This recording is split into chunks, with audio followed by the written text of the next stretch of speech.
Today I'm going to show you how to make 3 different kinds of Japanese pickles using 3 different vegetables. It's a great way to preserve them while making them taste even better. So stick around.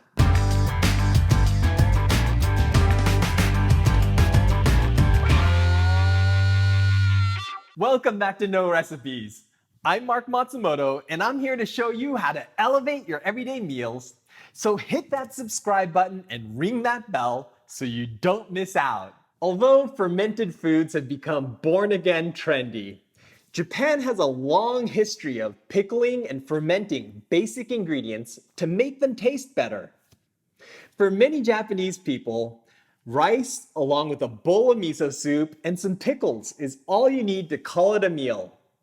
That's why I want to share with you 3 basic Japanese pickles today: Shiozuke, Asazuke, and Shoyuzuke.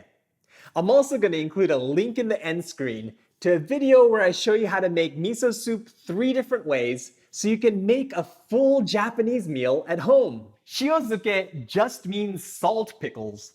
And although there's a bunch of ways you can make it, I like making mine with the brine. Today we're going to be pickling some baby cucumbers with this, but any crisp or crunchy vegetable will work. Next up, we're going to be making asazuke, which means lightly pickled, and it hasn't actually been fermented.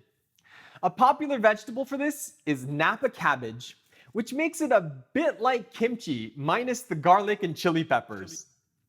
Finally, we're going to be making shoyuzuke, which means soy sauce pickle. Since soy sauce has a fairly strong flavor on its own, I like using vegetables that also have a strong flavor, like carrots or celery. All right, let's get started with the shiozuke. Our ingredients for the brine are a small piece of konbu, a tablespoon of salt, 2 teaspoons of sugar, 2 tablespoons of sake, and 2 cups of water. I'm pickling baby cucumbers today, but almost any vegetable, including leafy greens, will work for this.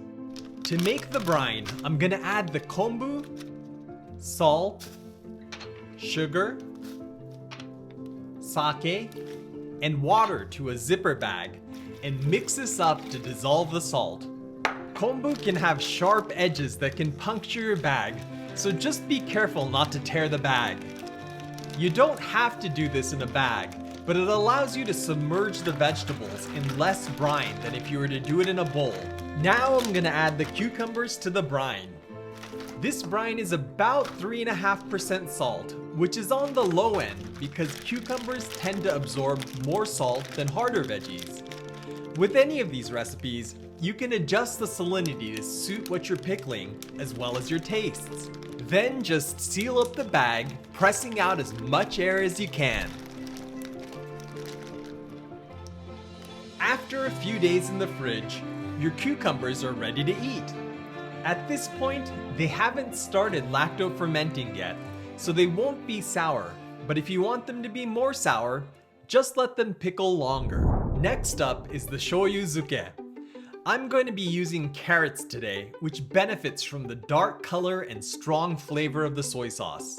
For the brine, I'm going to use a few small chili peppers, a small piece of konbu, 1 mounded tablespoon of sugar, a 1/4 cup of water, and a 1/2 cup of soy sauce. The first thing I'm going to do is peel the carrots. If you wash them well, you don't have to do this, but I find they pickle faster and retain a nicer color if you peel them first. Now I'm just gonna trim the ends off and quarter them lengthwise. You can pickle the carrots whole too, but my carrots are really thick and cutting them makes them pickle much faster. For the brine, I'm gonna add the konbu, chilies, sugar, soy sauce, and water to a bag and swish that mixture around to dissolve the sugar. This brine is about 10% salt, which is the max amount of salt that you'll want in a brine, but it works well for hard veggies like carrots. Now I'm gonna add in the carrots and seal the bag up. Be sure to press out as much air from the bag as possible so the carrots stay submerged in the brine. After a few days in the fridge, my carrot Shoyuzuke looks something like this. They're on the salty side, but they go great with a bowl of rice. Last up, we've got our Asazuke, and I'm using napa cabbage, scallions, ginger, carrots, konbu, chili peppers, and salt. We're not using a brine for this one, so we need to weigh the vegetables to figure out how much salt to add. I usually just stick my bowl onto the scale and zero it out. For the cabbage, you want to remove the tough core, separating the leaves. Then I'm going to chop it up into bite-sized pieces. This goes into the bowl, and you can see we've got about 560 grams of cabbage. For the carrot, I've already peeled it, and I'm gonna section it into 3 pieces. Then you wanna slice the edge off the cylinder so you can lay it flat, which makes it a lot easier to cut it into thin slices like this. Next, I line the slices up and cut the carrots into thin matchsticks. Let's go ahead and get those in with the cabbage. And it looks like we have about 90 grams of carrots. My scallions are really thin, so I'm just gonna trim the roots off and chop them up into 2-inch pieces. If your scallions are thicker than mine, you may want to slice them thinner at an angle. Now these go into the bowl as well, and it looks like we have about 30 grams of scallions. Finally, I'm gonna add some ginger. I like to peel my ginger with a spoon because it gets into all those nooks and crannies. Then I'm gonna slice it thinly against the grain. Line those slices up, and we're gonna cut those into thin sticks. Finally, I'm gonna turn the sticks 90 degrees and mince the ginger up. I love the flavor of ginger, which is why I add it to my Asazuke, but you can substitute any fragrant ingredient you like. For instance, my mom always adds whole slices of Meyer lemon, including the rind. Okay, let's get the ginger in there. And we're up to 685 grams of veggies. Now it's time to do some math. I usually add about 3% of the weight of the vegetables in salt. So that means we need to add about 20 grams of salt to this. Next, I'm gonna crush the chilies up a bit and add them in. Then I'm gonna use some scissors to cut thin strips of konbu into my Asazuke. In case you're wondering why I add konbu to all my pickles, it's because konbu is loaded with naturally occurring glutamate. This is what gives food that taste of umami, and it's gonna make our pickles taste great. Now we just need to toss everything together so that the salt is evenly distributed. I've used napa cabbage for my Asazuke today, but any cruciferous vegetable like kale or regular cabbage will work for this. You can go bagless on this one and just cover the bowl up, but I have a trick that speeds things up, so I'm gonna go ahead and pack the Asazuke into a zipper bag and press out as much air as possible. Then I'm gonna put the bag in a tray and place another tray on top. We're gonna weigh this down with a few cans and let it sit for a few hours at room temperature. Okay, the Asazuke has been sitting here for about 3 hours now, so let's pull off the weights and see how it looks. As you can see, the veggies have wilted and released a bunch of liquid, so this Asazuke is ready to eat.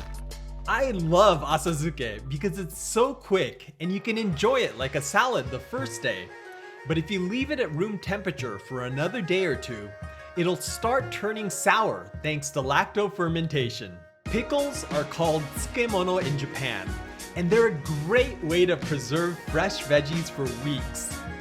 I love that you can enjoy the changing taste of the pickles as lactic acid bacteria converts the sugars in the veggies into lactic acid. In Japan, tsukemono are eaten with rice, which is why they tend to be on the salty side. But feel free to reduce the salinity of the pickles to suit your tastes. You can also change things up by adding fragrant herbs and citrus. One last thing to remember is that as long as you're using clean utensils and hands to handle the pickles, they should turn out okay. But if they start to smell bad or they turn slimy, don't eat them. These pickles are not only a delicious way to preserve vegetables, they'll also help you turn a plain bowl of rice into a satisfying meal. So I hope you'll give it a try. If you enjoyed this video, you can let me know you want to see more like it by giving this a big thumbs up and by sharing it with all your friends that love Japanese food. As always, I want to thank my incredible supporters on Patreon for helping to fund this video. If you're learning something new from my recipes, I hope you'll consider clicking the link up here to join the No Recipes crew and help fund our future videos. All right, I hope this recipe was able to help keep your fridge stocked with veggies.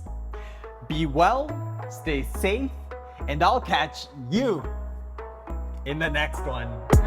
Check us out on Instagram at No Recipes.